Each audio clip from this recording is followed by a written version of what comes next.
Hello everyone, my name's Eric, and in this video, I'll talk about a fountain pen that is one of my favorites of all time.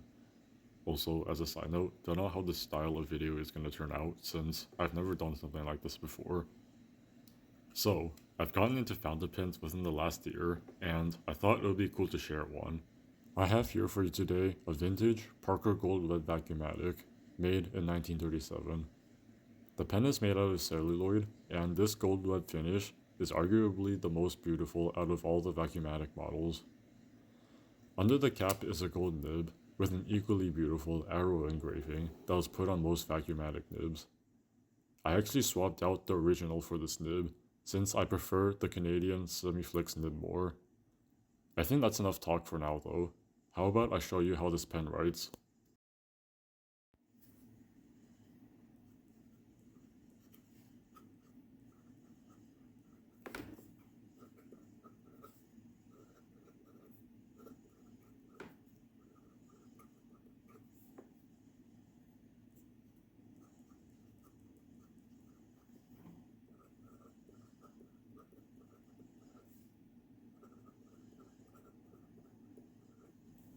The nib writes pretty smooth, even for a dry ink like Pelikan Edelstein Mandarin, and it even has a tiny bit of flex to it.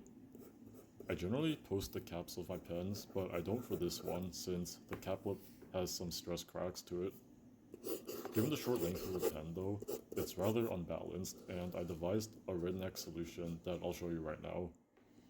So, if I just unscrew the blind cap, which covers the filling mechanism, I can screw on my desk pen attachment, which makes the pen just so much more balanced. I took the desk pen tail from a parts pen and then 3D printed my own coupler. It's actually kind of pretty, and it works surprisingly well. Now a little more about the pen. The 20th century was arguably the golden age of the fountain pen, pun intended, and this pen is no exception. This specific gold lead model was only produced for 2 years between 1936 to 1938, near the end of the Great Depression, which is why they're pretty rare and sought after for.